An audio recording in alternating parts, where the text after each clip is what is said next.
Shalom. Shalom. Nama Tuhan, kita diberikan kesempatan buat kita bersama-sama berkumpul bersatu hati memuji dan memuliakan nama Tuhan. Dan saat ini kita memperingati kenaikan Tuhan kita Yesus Kristus. Dan kita menantikan Roh Kudus itu menjamah setiap hati kita dan berkarya di dalam hidup kita. Dan kita bersyukur bahwa kita menjadi anak-anaknya. Kita menantikan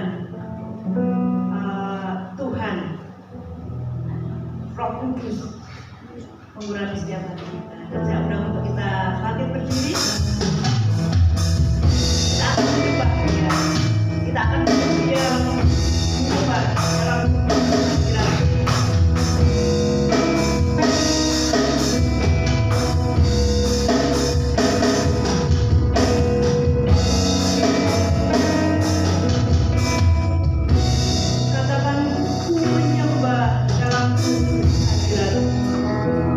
Dan kita menghampiri tahta kasih karunia Bapa.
seringkali tidak setia.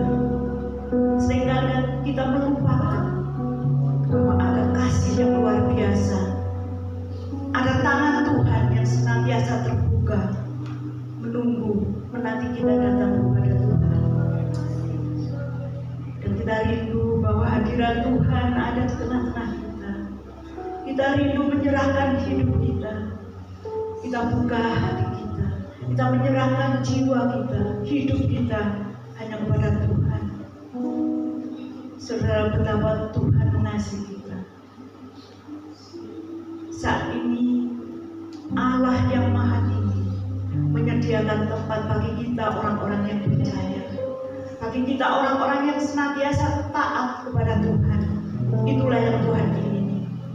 Dan biarlah kita duduk diam, merasakan hadirat Tuhan. Sekali lagi katakan, ku menyembah di dalam kudus hadirat Tuhan. Dan kita menghampiri tahta kasih karunia Tuhan.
Bapak kami ucap syukur pagi hari ini. Terima kasih buat keadaan yang Tuhan izinkan setiap depan kami, untuk kami senang siap berdekat kepada Tuhan. Kami percaya Tuhan, ibadah pagi ini adalah di mana kami mengalami perjumpaan dengan Tuhan. Ada kesembuhan, ada kelepasan terjadi di tempat ini. Kami percaya Tuhan hadirat-Mu mengubahkan setiap kami. Satu keyakinan kami Tuhan, agama boleh banyak, kepercayaan boleh banyak, tapi kami yakin keselamatan akan melalui Tuhan Yesus. Kami siap diberkati, kami siap diurapi pagi hari ini, kami siap dilawat Tuhan. Kami serahkan ibadah kami pagi hari ini sampai selesai ke dalam tangan Tuhan. Kami percaya, kami mengizinkan Roh Kudus menguasai kami. Engkau ambil alih keadaan di tempat ini, dan kami siap meninggikan nama Tuhan. Dalam nama Tuhan Yesus kami berdoa. Haleluya. Amin. Amin. Ada saudara-saudara, kita patut bersyukur. Kita punya Allah yang bagaikan air mengalir di dalam setiap kehidupan kita. Kita nyatakan bahwa Dia seperti air yang mengalir di dalam hati kita. Seperti air yang mengalir ke hati.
Setiap kehidupan kita, dan biarlah kita akan belajar duduk diam dan kita merasakan bahwa Tuhan mengatur dengan cintanya, dan kita akan diajarkan untuk boleh dekat kepada Tuhan.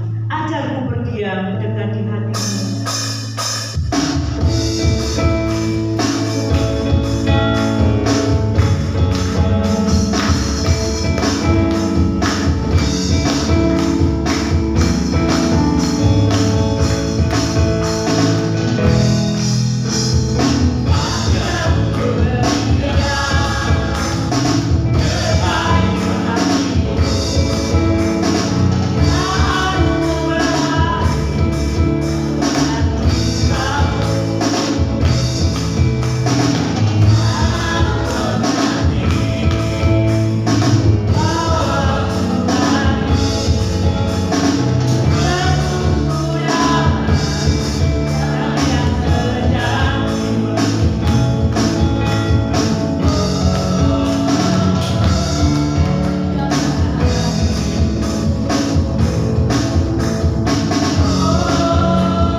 biasa di dalam kehidupan kita.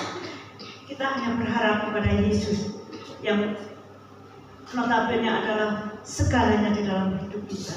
Kita hidup hanya untuk mengutamakan Tuhan di dalam hidup kita, tetapi kita seringkali lupa bahwa Yesus adalah pengharapan di dalam kehidupan kita. Dan pujian ini pujian lama tapi sangat memberkati saya utamanya, dan saudara juga boleh merasakan betapa kita perlu Tuhan di dalam hidup kita, karena harapan kita hanya kepada Yesus Kristus. Dia melepas kita, Dia pohon selamat kita, kesenangan kita hanya di dalam Yesus Kristus. Pengharapanku hanya Yesus saja.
bisa mengikuti Tuhan. Tuhan, kiranya Tuhan persembahan ini dapat lebih memuliakan nama-Mu di tempat ini. Tuhan, kami sudah berdoa dan mengucap syukur dalam nama Yesus. Haleluya. Silakan pujikan kerasnya saja. Yesus harapan jiwaku sekarang.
Fokus untuk firman-Nya boleh mengerjakan di dalam hidup kita.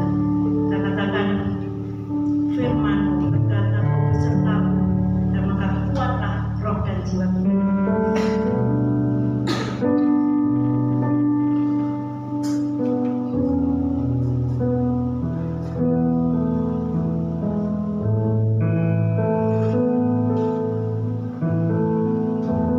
Kata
pujian kami naikkan ke hadapan hadirat Tuhan dengan segala kerendahan hati kami. Engkau Allah yang sudah bangkit mengalahkan maut dan menjadi pengharapan bagi jiwa kami. Sesungguhnya jiwa kami hamba, sesungguhnya jiwa kami tersesat, sesungguhnya kami tidak memiliki jalan pulang kembali ke tempat di mana kami berasal, yaitu diciptakan oleh Tuhan menjadi makhluk yang abadi. Sesungguhnya kami tidak punya jalan untuk pulang kembali kepada-Mu. Kami manusia yang binasa, tetapi hari ini kami mau melihat pertolongan tangan Allah yang luar biasa, yang mengizinkan kami kembali untuk bisa pulang ke rumah Tuhan, menjadi tempat kesenangan buat kami, sebab kami akan bersama-sama dengan Engkau di tempat yang kudus selama-lamanya. Terpujilah nama Tuhan yang mulia dan ajaib, yang menjadi sesembahan kami. Hari ini kami memohon pertolongan Tuhan supaya kami boleh merendahkan hati kami, menaklukkan segala pikiran kami, membukakan hati kami, supaya hati kami dikerjakan oleh Roh Tuhan, dan kami pulang dengan segala kemenangan yang kami dapatkan dari Engkau. Terpujilah nama Tuhan kekal selama-lamanya. Di dalam nama Tuhan kami Yesus Kristus kami berdoa. Amin. Silakan dulu kembali. Shalom. Gerejanya sudah kayak gereja ya. Biasanya kayak apa? Biasanya kayak gereja, tapi nggak punya tempat yang cukup untuk kita bisa membawa pulang kembali saudara-saudara kita yang terhilang. Amin. Sekarang ini kita diberikan kesempatan oleh Tuhan untuk membawa pulang kembali saudara-saudara kita yang terhilang, sebab waktunya sudah dekat. Waktunya sudah sangat dekat. Puji Tuhan, saudara-saudara. Saya kok ini ya sudah apa? Saya ingin ini satu short video yang mind blowing, Jadi mari kita lihat sama-sama. Boleh dimatikan dulu lampunya di atas Kak, supaya bisa kelihatan dengan jelas gitu ya. Terima kasih. Ini cuma trailer, semoga suaranya mudah.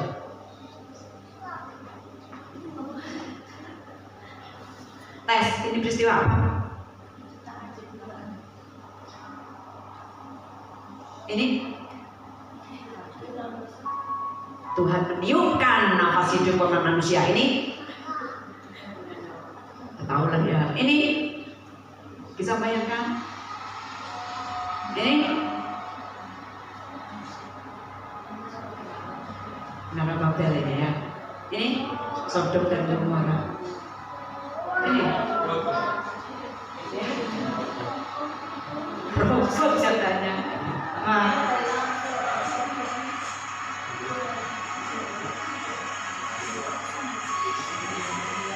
Ini Daniel, karena tahu singanya ya, nggak tahu Danielnya.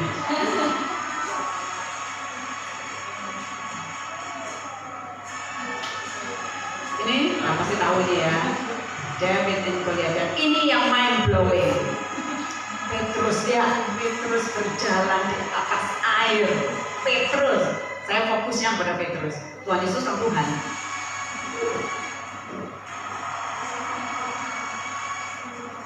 Ini Yunus Petrus. Ini malaikat dalam kitab Wahyu gitu ya, dalam kemenangan yang luar biasa. Ini kita tahu cinta terbesar sepanjang zaman yang kita lihat. Ini apa?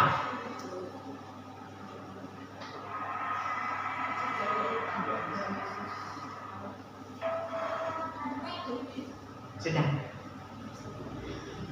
Kita melihat bahwa Alkitab ketika diterjemahkan dalam sebuah film yang pendek pun itu mind blowing. Wow. Saya mau bilang tidak pernah ada buku apapun di dalam dunia ini yang sama seperti Alkitab. Ketika kita membaca dari kitab Kejadian, Keluaran, Imamat. Kalau kita membahas mengenai kitab Imamat, di sana penuh begitu banyak hukum-hukum yang kita perlu taati supaya kita bisa masuk ke dalam kekekalan kerajaan surga. Gak mudah, saudara-saudara sekalian, untuk masuk ke dalam kembali mendapatkan pengampunan dari Tuhan itu tidak mudah. Ini sesuatu yang luar biasa. Saya minta tolong dikeluarkan dulu Filipi pasal yang ketiga ayat yang ke-10 sampai 12. Saya terpesona dengan ayat ini karena ayat yang luar biasa. Filipi pasal yang ke-10 ayat yang Filipi pasal yang ketiga ayat 10 sampai. Nah, ini yang ku kehendaki ialah mengenal Dia. Ini kegedean ini ya. Yang ku kehendaki ialah mengenal Dia, itu kayak apa? Yang ku kehendaki ialah mengenal Dia dan kuasa kebangkitannya dan persekutuan dalam penderitaannya, di mana aku menjadi serupa dengan Dia dalam kematiannya. Lanjut 11.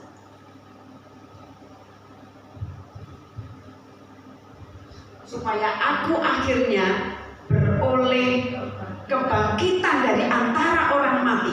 Bukan seolah-olah aku telah memperoleh hal ini atau telah sempurna, melainkan aku mengejarnya. Kalau aku dapat juga menangkapnya, karena aku pun telah ditangkap oleh Kristus Yesus. Kebanyakan di sini orang muda, mungkin ini agak kesulitan gitu ya. Bahasanya apa sih ditangkap? Apakah kita ditangkap oleh Tuhan lalu dipenjarakan dan sebagainya? Saya akan membacakan ini dari versi bahasa Indonesia masa kini supaya orang-orang muda lebih jelas ya.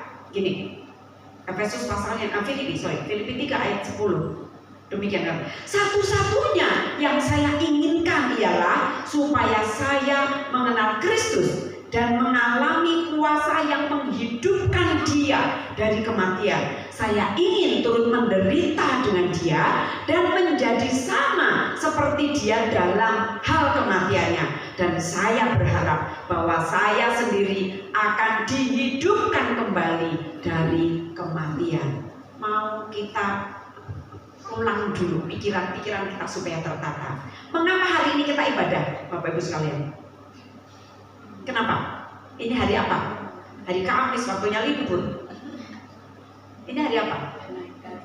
Kenaikan Tuhan Yesus. Kenapa kok ini perlu kita peringati? Kita mau ingat bersama bahwa kalau kita belajar, tokoh apapun dalam dunia ini gak pernah ada yang hidup mati, bangkit lagi terus naik ke surga. Tidak ada. Cari tokoh manapun yang hebat-hebat, tokoh dunia manapun, tokoh agama manapun, tidak pernah ada seperti yang Yesus Kristus lakukan. That's why. Kenapa kita percaya kepada Dia? Karena ini. Amin. Gak ada. Kalau misalnya kita hanya percaya kepada orang mati, masih ada dalam kuburannya, kita kok pergi ke sana minta berkat, kita ziarah, kita berdoa di makam, yang kita dapatkan apa? Musyrik. Yang kita dapatkan adalah musyrik, kita mempersekutukan Tuhan, gitu kan ya? Atau kita apa lagi? Kita mengandalkan bapak-bapak gerejawi, tokoh apapun dalam dunia ini, mau apapun sebutannya yang saya tidak berani menyebutkan, karena saudara-saudara menaruhnya di YouTube gitu ya. Tokoh apapun dalam kebesaran bagaimanapun juga, tidak pernah ada satupun mereka yang kedatangannya diumumkan oleh malaikat. Jadi ya, kematiannya diumumkan oleh malaikat. Dituliskan di dalam kitab para nabi. Ada satu perkataan yang Tuhan Yesus mengatakan, kamu menyelidiki semua kitab-kitab para nabi, kamu kira kamu mendapatkan hikmat, tapi sesungguhnya semua kitab para nabi sedang bercerita tentang aku. Kedatangannya diumumkan oleh malaikat, kematiannya dilihat, mempertobatkan banyak orang. kebangkitannya. Bukan abal-abal yang bangkit sehari membo-membo, ngetok-ngetok sehari terus hilang lagi. Kita kan biasanya gitu kan ya. Kalau kita cinta banget sama seseorang, orang itu mati, kita tuh bilang rasa, aku ketok-ketok dalam 3 hari, aku dimimpiin, oh dia datang, dia peluk aku, dalam bayangannya kita, gitu kan ya. Itu kalau karena cinta. Tetapi Tuhan Yesus beda, Bapak Ibu sekalian. Tuhan Yesus itu waktu bangkit jalan-jalan ke pantai-pantai, menyertai para murid. Waktu mereka berjalan di jalan ke Emmaus itu ya 2, terus mengatakan gini. Terus Yesus tiba-tiba ada dekat mereka bilang, kamu ngomongin apa sih? Gitu.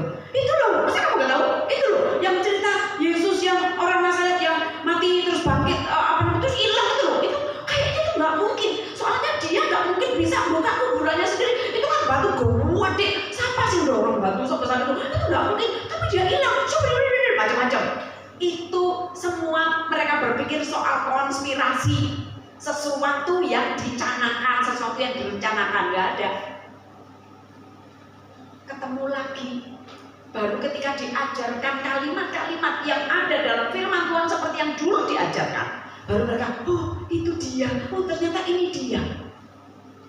Ketemu lagi di pinggir pantai, dapat ikan nggak dapat, lebarkan lagi di sebelah kanan, kamu sepanjang malam kami udah gitu nggak dapat ikan kok, tebarkan lagi coba, ditebarkan, oh ternyata banyak, dapat ikan sampai berat-berat sampai apa. Tapi Tuhan Yesus juga melakukan hal yang luar biasa, tidak terbantahkan bahwa kebangkitannya adalah valid.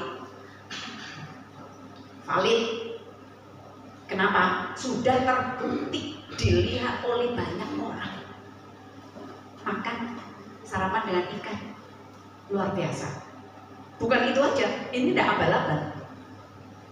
Memberikan lagi, apakah kamu mencintai aku Petrus, apa kamu sayang sama aku? Itu berbicara begitu banyak, lalu pada waktu naik ke surga. Ini peristiwa yang hari ini kita peringati. Ada begitu banyak orang Galilea, mungkin sekitar 500 pasang mata. Ya namanya orang, kalau ada sebuah peristiwa luar biasa, itu kan pengen lihat. Zaman dulu aja waktu saya kecil, tontonan satu-satunya adalah Jaran Kepang. Saya ngikut Jaran Kepang dari rumah saya, sampai jauh, ngikutin tak ngikutin gitu, sampai saya pulang tuh, ini paha saya biru-biru dicetoli sama orang tua saya, biru-biru dan itu 1 kali dan saya tidak pernah melakukan lagi. Karena ada begitu banyak hal yang menarik, maka orang kepingin melihat. Ikutin, ini mau kemana nih? Hari ini mungkin dari sini ngikutin terus. Apa yang akan terjadi kepada tokoh yang sudah mati lalu bangkit ini? Semua orang penasaran, seluruh dunia penasaran, dan mereka mengikuti. Itu setelah 40 hari mereka ada satu kepercayaan bahwa selama orang yang meninggal itu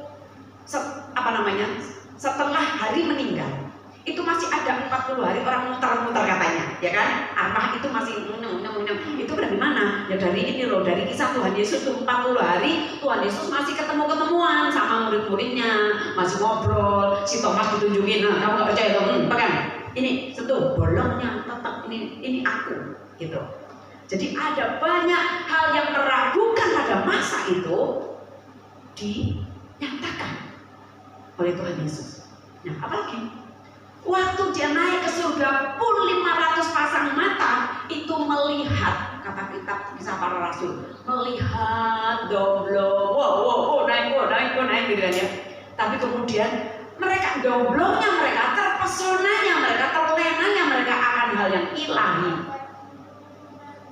Didatangi sama malaikat, kamu ngapain domblong terus naik ke atas, lihat ke atas? Halo orang-orang Galilea, Yesus ini yang kamu lihat dia naik ke surga, dia akan datang kembali untuk menjemput kamu. Amin. Dengan cara yang sama dia turun untuk menjemput kamu. Ini pengharapan kita sekarang. Gak ada ceritanya orang Kristen tidak punya pengharapan, itu gak ada. Amin. Halo, ada orang? Ada orang? Sudah melek? Masih tidur? Katanya kemenangan, datang sama Tuhan, gitu ya. Itu gak menang namanya. Kita mau lihat bahwa kemuliaan Tuhan itu excited, gitu loh. Excitement itu peristiwa yang luar biasa. Menurut saya kalau kita cinta sama Tuhan, cinta ya cinta,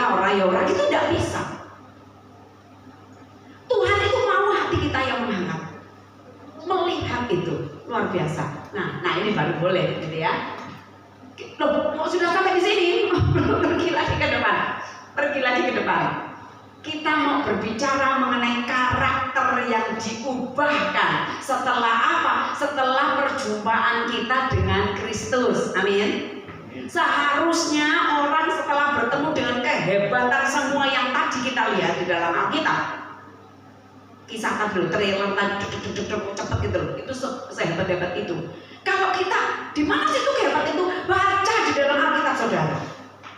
Saudara akan melihat kemuliaan Tuhan yang luar biasa. Setelah itu, lalu dia bangkit, dia menjanjikan satu tempat buat kita. Masa sih kita enggak kayak Sinta, aku nak surga ya, aku bangkit lagi nyebut kamu ya, iya, salah. Masa gitu?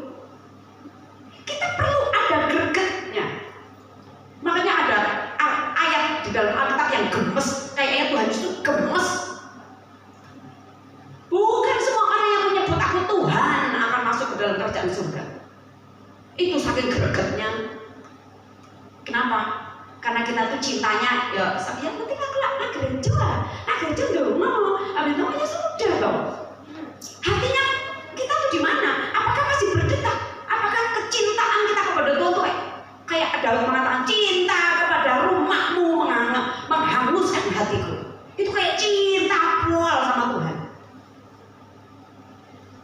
Ibaratnya Tuhan Yesus mengatakan kalau kamu ya cintamu kepada keluargamu, bapakmu, ibumu, pacarmu, dulurmu, anakmu semuanya lebih daripada aku, kamu tidak layak masuk ke dalam kerajaan surga. Kejut. Kalimat itu tuh keras sekali. Tapi Tuhan mengatakan itu sesuatu yang serius. Cinta kepada Tuhan itu sesuatu yang serius. Amin. Seharusnya karakter kita diubahkan. Ketika kita sudah mengenal, kenal Tuhan Yesus, diubahkan. Tadi saya bicara dengan anak-anak di mobil.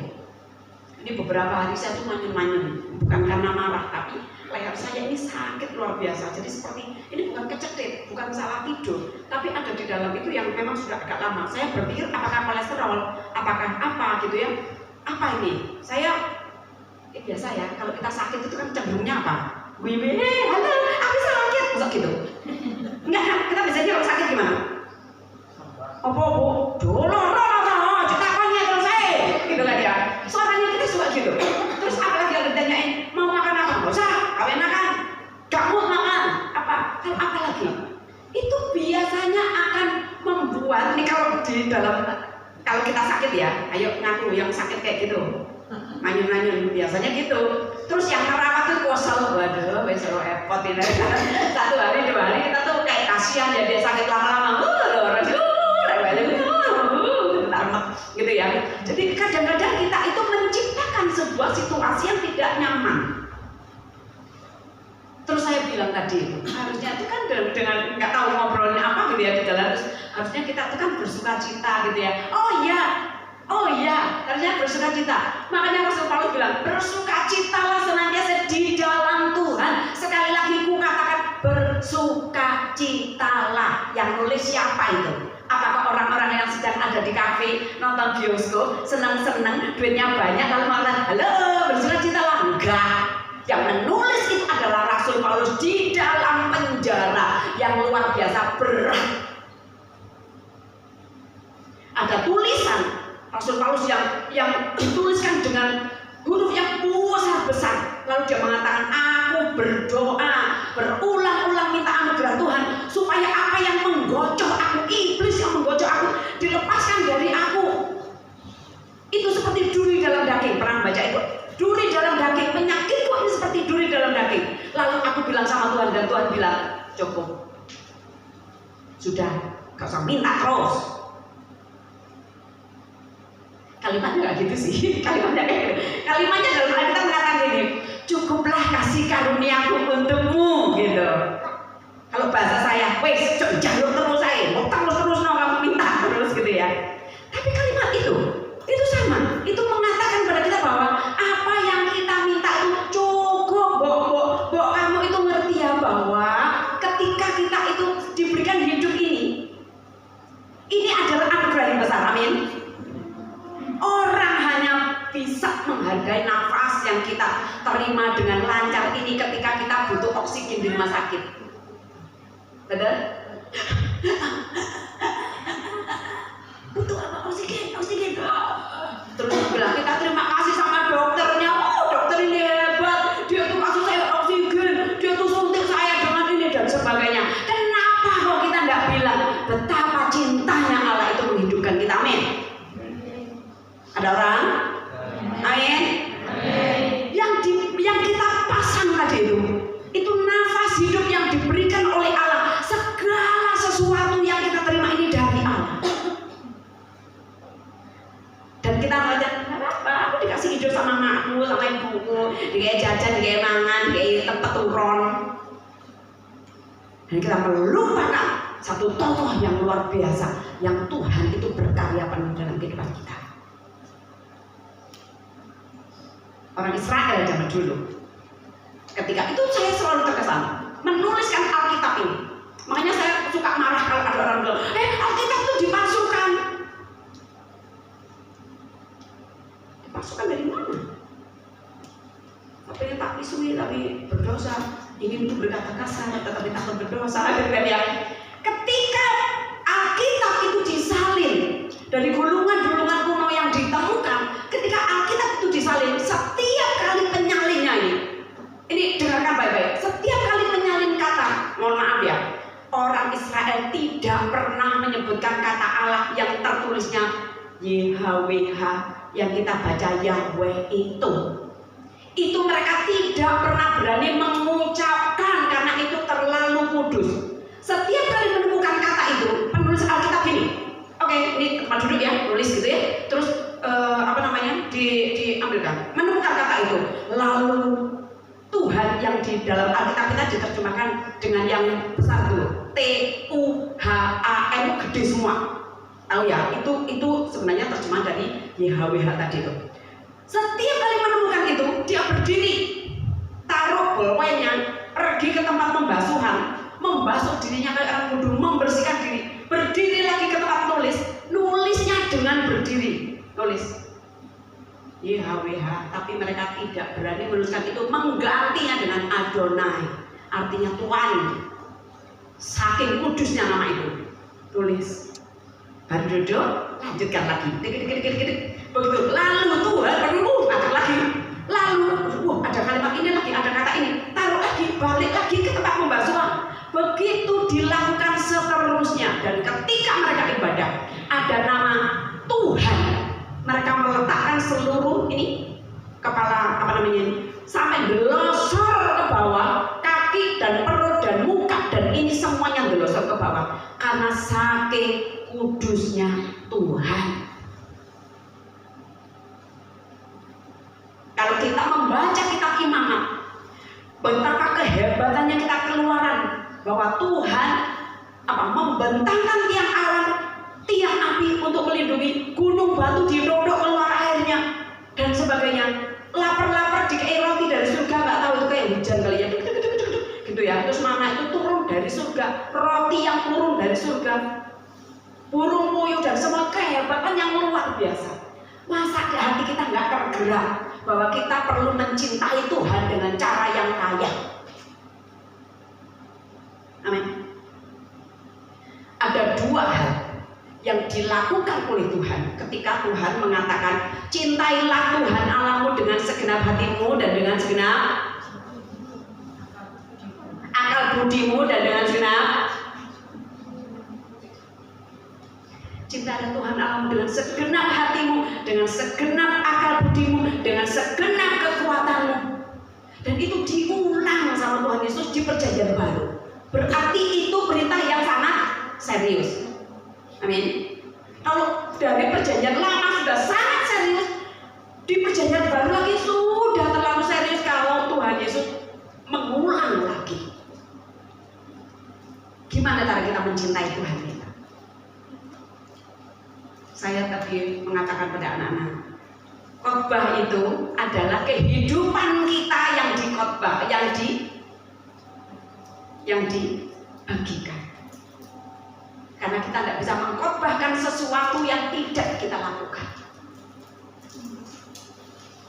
Hidup kita ini khotbah yang hidup. Bapak Ibu sekalian nggak perlu menjadi pendeta untuk berkhotbah secara hidup di dalam masyarakat di luar sana. Amin. Saya bilang tadi, oh iya kalau begitu pada waktu mami sakit nggak usah menyenang, langsung ada aku sakit ketawa-ketawa gitu ya. Aneh. Karena Tuhan mengatakan bersukacita di dalam Tuhan. Kenapa? Ada pengharapan. Tadi lagunya Yesus harapan jiwaku, Yesus pelepas dosaku. Kurang apa? Amin. Jaluk apa?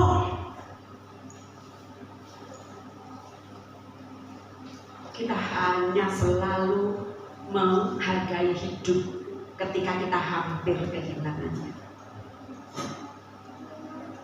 Kita selalu hanya bisa menghargai hidup ketika kita hampir kehilangannya. Mari kita lihat berikutnya. Ini akan cepat. Silakan, Des. Terima kasih. Nah, kita mau lihat tuh ya, kisah masa lalu kita tuh beragam. Kisah masa lalu kita tuh tidak sama satu dengan yang lain. Perjumpaan kita, kalau ini ya, perjumpaan pertama para murid dengan sang guru agung itu macam-macam gitu ya. Petrus yang modelnya kayak begitu yang tadi kita lihat, Tuhan, kalau itu engkau Tuhan, ayo suruh aku berjalan di atas air. Itu permintaan yang berlebihan sebenarnya. Dia itu saatnya protein. Kalau dia ingin sesuatu, dia saatnya proses gitu loh.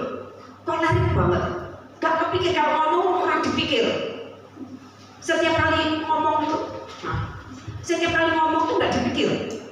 Dia ngasal aja. Menurutmu siapa? Menurutku Tuhan tuh adalah Mesias yang hidup. Kayak gitu ya. Itu asalnya Prof. Ini Petrus. Tapi waktu tenggelam dia, guru, jangan tinggalkan, aku tenggelam. Lalu tangan itu memegang dia. Tapi kehidupan Petrus diubahkan begitu rupa ketika dia bertemu. Secara pribadi Petrus, apakah kamu mencintai aku? Ditanyakan lagi dan dia mengatakan, Tuhan engkau tahu aku mencintai engkau. Petrus adalah paus pertama di dunia.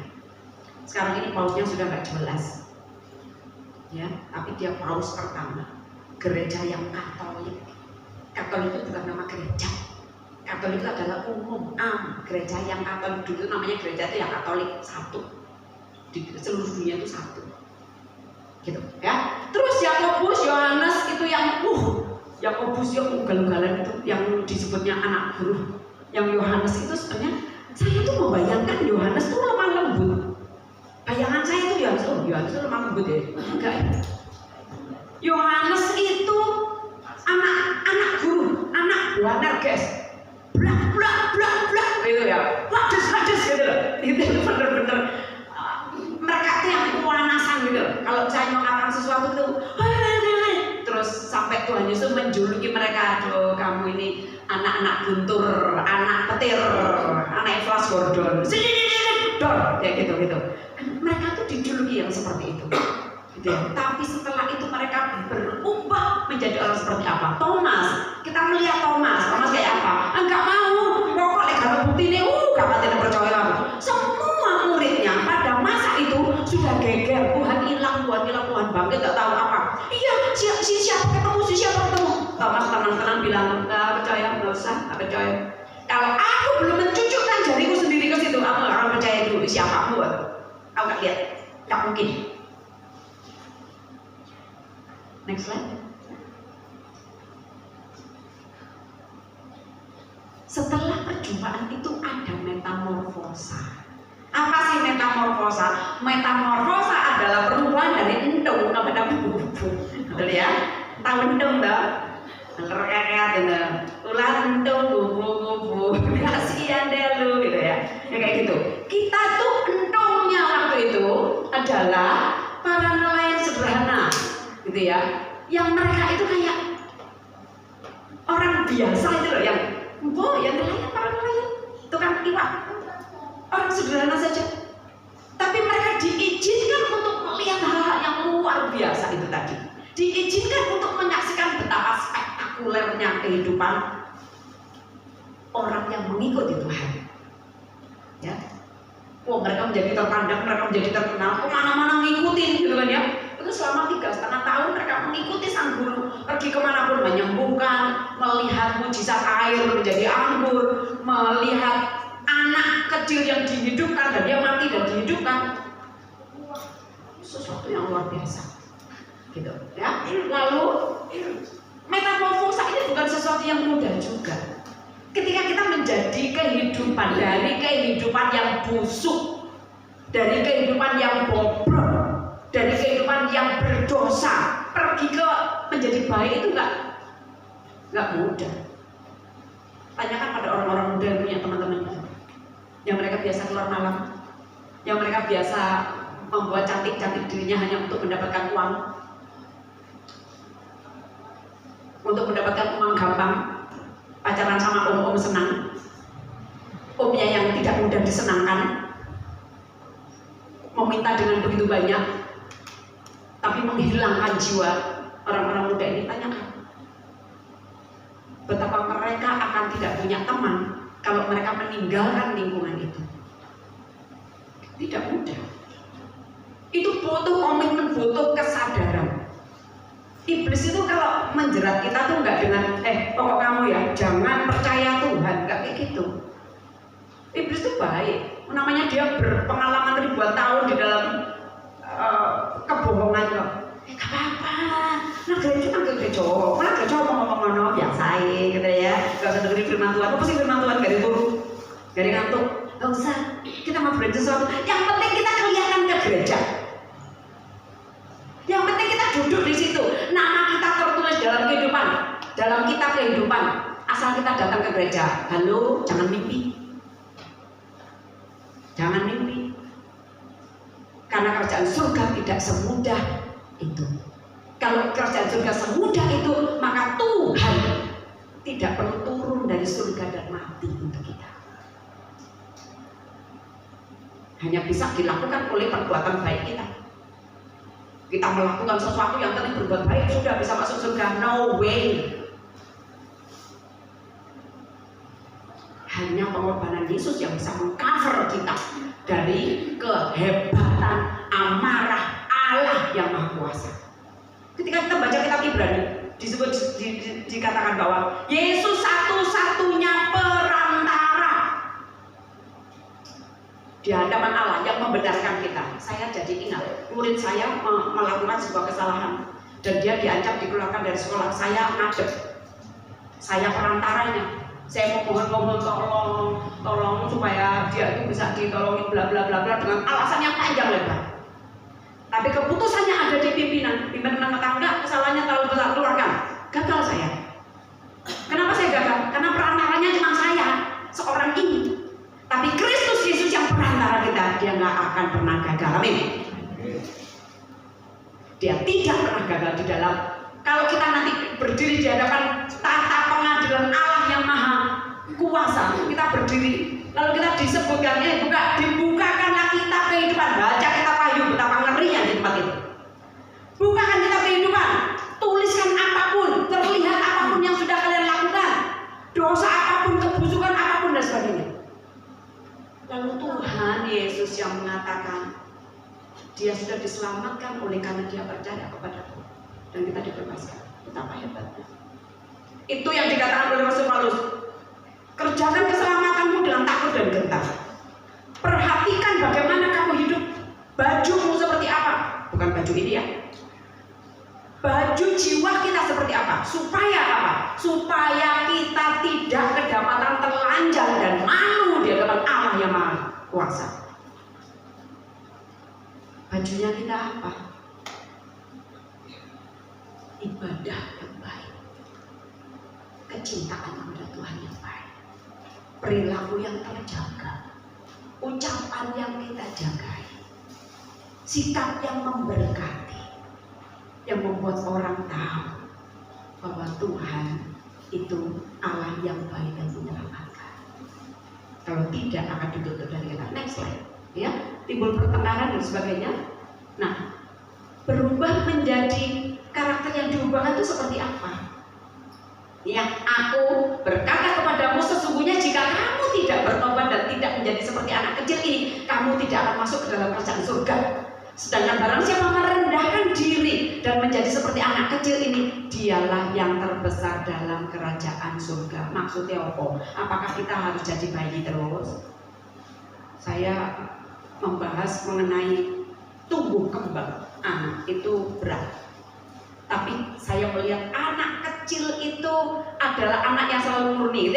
Guru sekolah minggu pasti tahu ya, anak-anak kecil itu, dia akan percaya apapun yang kita bilang. Dia Tuhan Yesus baik, Tuhan Yesus baik. Waktu saya ngajar sekolah minggu dulu, saya bercerita dengan heboh tentang kedatangan Tuhan yang kedua kali. Nanti kita akan dijemput dan sebagainya. Mungkin karena saya menghidupkan kisah itu heboh, dia lari keluar, terus dia lihat dia begini, tidak mau masuk lagi. Ayo masuk, tante masih cerita, gak mau di luar. Saya gak paham, saya datang keluar, kenapa?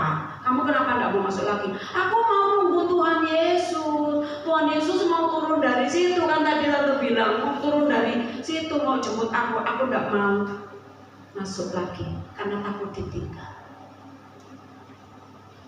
Anak kecil ketika membaca firman Tuhan, mendengarkan firman Tuhan, apa yang dia lakukan? Percayai itu sepenuh hati. Tidak meragukan apapun. Kalau Tuhan bilang A ya A, kalau Tuhan bilang B ya B. Kita gimana? Percayanya, ya sekarang udah. Ya membaca ini kan kutafsirkan sendiri sesuatu yang tidak merugikan aku ya cocok. Misal apa? Ibadah, gak apa-apa lah, gak anak gereja, ini kan ibadah online. Oke, ibadah online gak apa-apa mau ibadah online buat tinggal lopo.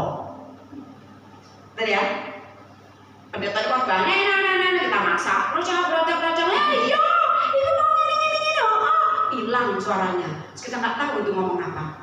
Bagaimana hati bisa tersentuh? Ya bisa. Setidaknya kalau kita setidaknya apa?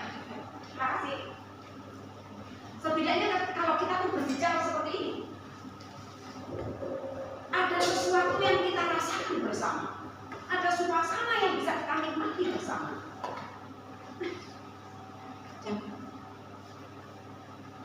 Ada hal yang bisa kita pikirkan bersama-sama.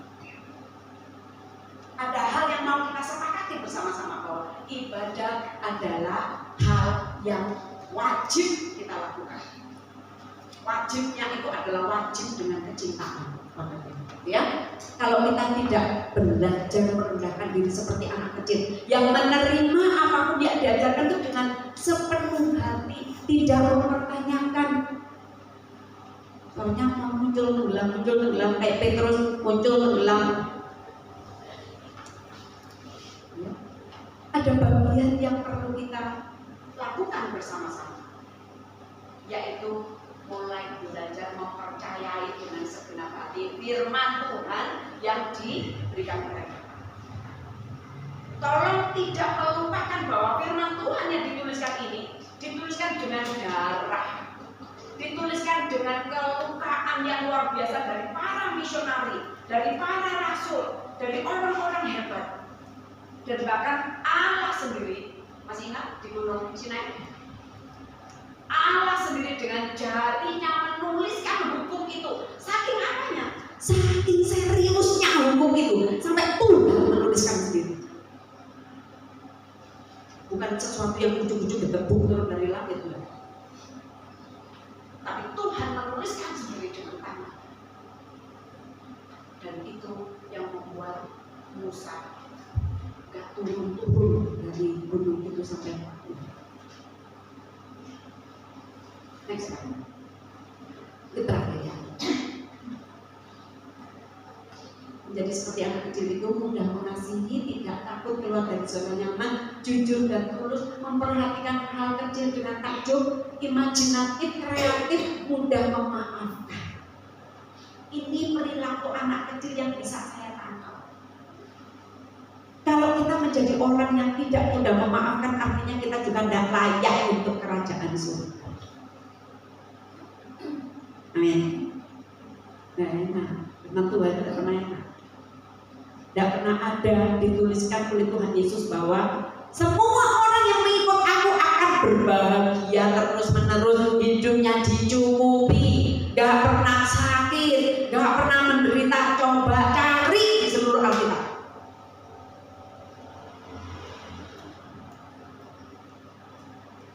Karena kemuliaan itu Allah dengan penuh. Kita belajar menerima, Tuhan dengan sepenuh percaya, maka kita baru berhak memuliakan. Periksa lagi apa yang diajarkan Tuhan Yesus. Jangan periksa, jangan mendengarkan khotbah buayan-buayan, khotbah ganjaran-ganjaran. Karena bukan itu yang diajarkan sama Tuhan. Tuhan Allah berkata begini, apa gunanya orang mendapatkan seluruh dunia ini kalau dia kehilangan nyawanya? Dan itu yang harus menjadi pegangan kita bersama. Kembali kepada firman Allah yang benar. Amin. Itu kemenangan semua. Kok balik sih lagi? Itu ya. Ya. Tidak harus kelahin ibu, tetapi kita mau bilang merelakan ego. Setiap hari adalah untuk orang-orang yang gagal menikah.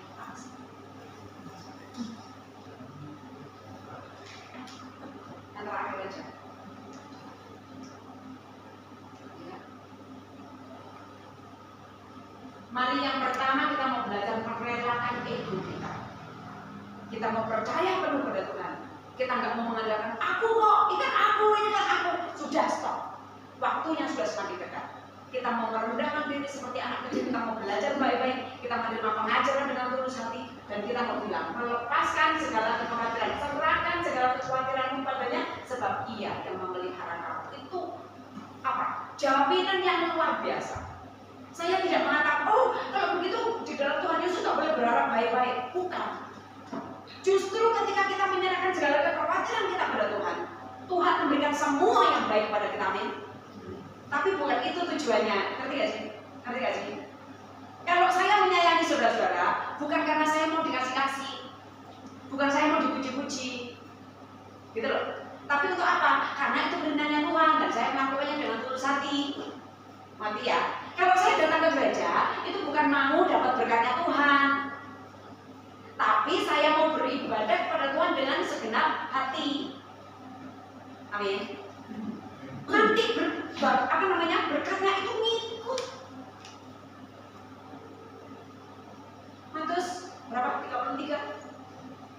Carilah dahulu kerajaan Allah dan kebenarannya, maka semuanya itu akan ditambahkan kepadamu. Jadi carinya apa? Jangan carinya gini, aku mau diberkati sama Tuhan, itu kan berarti cari berkatnya. Mau cari berkatnya Tuhan, makanya aku datang sama Tuhan. Salah. Kita mau datang pada Tuhan karena kita ini manusia yang sudah seharusnya beribadah kepada penciptanya. Amin. Sudah seharusnya kita. Bahkan Tuhan tuh dengan sinis mengatakan, kalau kamu manusia gak mau menyembah aku, gak mau memuji aku bisa menjadikan batu-batu itu berbunyi untuk menyembah aku. Gak butuh. Kasarannya Tuhan bilang, gak butuh kamu, ngerti ya? Hati kita yang membutuhkan Tuhan. Amin. Bapak sekalian mungkin menganggap khotbahnya keras sekali. Ya, tetapi khotbah yang keras itu menolong kita untuk sadar kembali. Ini waktu bukan untuk waktu yang dibuai. Kita butuh kerja keras, Tuhan Yesus sudah mau datang. Amin. Amin. Mukanya langsung ke.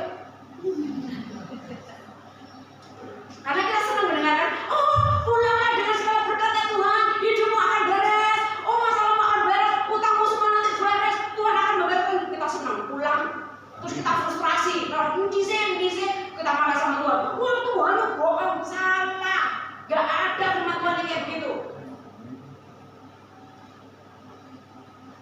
Firman Tuhan bilang kalau kamu datang dengan baik-baik, kamu beribadah dengan baik, dengan ketulusan hati, semuanya akan ditambahkan. Itu bonus. Amin. Amin. Itu bonus hidup kita, bonus berkat kita, bonus semuanya bonus. Kalau nggak dikasih bonus nggak usah marah. Amin. Amin. Ini sih nak geracok, jadi nggak bonus sih. Kalau bonus karena geracok. Ya bukan tidak kayak begitu gitu ya. Kita perlu belajar untuk tulus hati supaya Tuhan berkenan. Amin. Semoga Tuhan memberkati kita semua dengan ketulusan hati, dengan kesungguhan hati. Tuhan sudah adalah sandarkan seluruh harapan kita pada Tuhan, sebab Ia yang memelihara jiwa kita, yang memelihara semuanya. Tidak perlu waktu untuk Tuhan menghabiskan seluruh hidup kita. Tidak perlu waktu kalau Dia mau. Tidak ada siapapun yang bisa menutup pintu kalau Tuhan membukakannya. Tapi tidak ada siapapun yang membukakan pintu kalau Tuhan menutupnya. Amin. Tuhan memberikan kita semua yang kemenangan ini boleh sungguh-sungguh menjadi milik kita. Yang mengendaki kita seperti ialah apa tadi? Mengenal Dia dan kuasa kebangkitannya, supaya aku juga akan bangkit dari kematian sama seperti Yesus. Dan itu pengharapan kita kekal selamanya. Tuhan memberkati kita semua. Mengundang para pemain musik untuk ke depan. Mari kita angkat satu pujian luhur dan mulia untuk Allah kita yang Maha Hebat.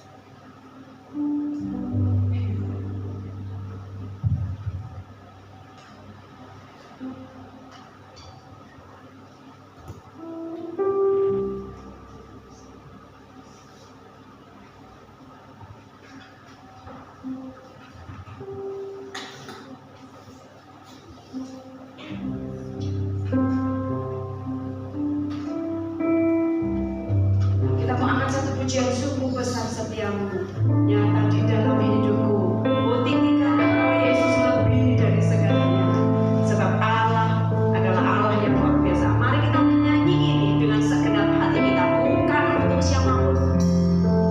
Kita tidak terlalu menyanyi untuk siapapun, tapi kita mau mengangkat suara kita untuk Allah kita yang tinggi.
dengungkan di gereja tempat kami beribadah.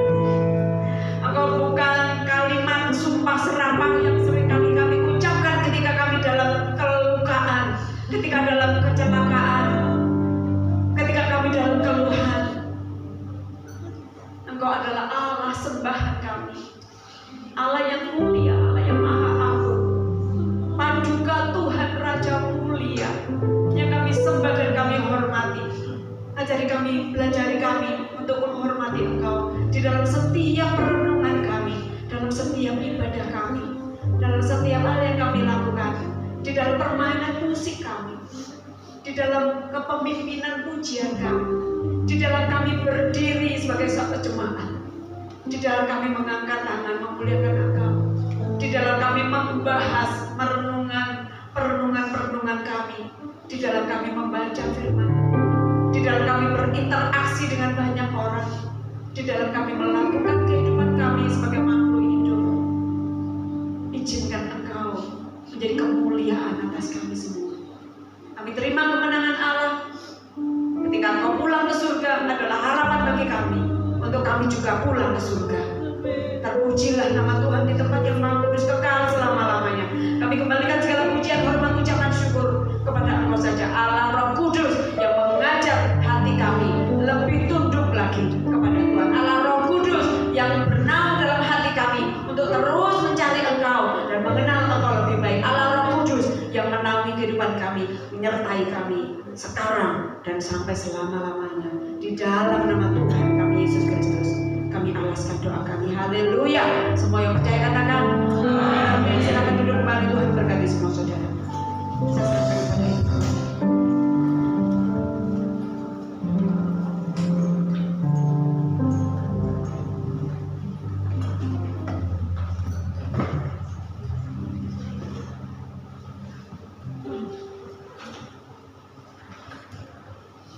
Terima kasih Ibu Pendeta Sri yang sudah menyampaikan apa yang Tuhan kehendaki.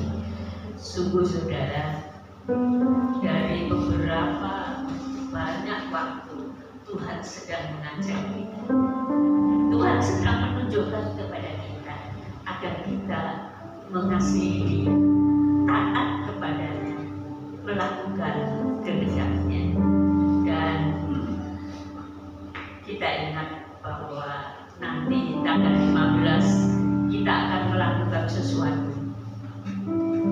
Kita bukan hanya bersuka cita untuk ulang tahun gereja ini, tetapi kita akan melakukan sesuatu untuk membawa banyak saudara kita kembali kepada Tuhan. Dan karena itu mari kita berdoa hari ini. Kita doakan dengan sungguh-sungguh hari itu Tuhan hadir di tengah kita dan membawa saudara-saudara kita yang meninggalkan Tuhan kembali lagi kepada Tuhan. Mari kita datang kepada Tuhan, kita akan berdoa bersama, dan saya mohon Ibu Setiati akan berdoa untuk Tuhan. Terpujilah nama Bapa yang penuh kasih. Pagi hari ini kami mengucap syukur Tuhan, betapa kami boleh menjadi milik yang Kau kasihi. Kami mengucap syukur kami boleh memiliki Allah yang luar biasa, yang telah memberikan segala-galanya bagi kami, dan yang telah mengampuni segala dosa kami yang membentang dan memisahkan Engkau dengan kami. Tetapi karena kasih setia-Mu Tuhan, Kau boleh membawa kami kembali kepadamu.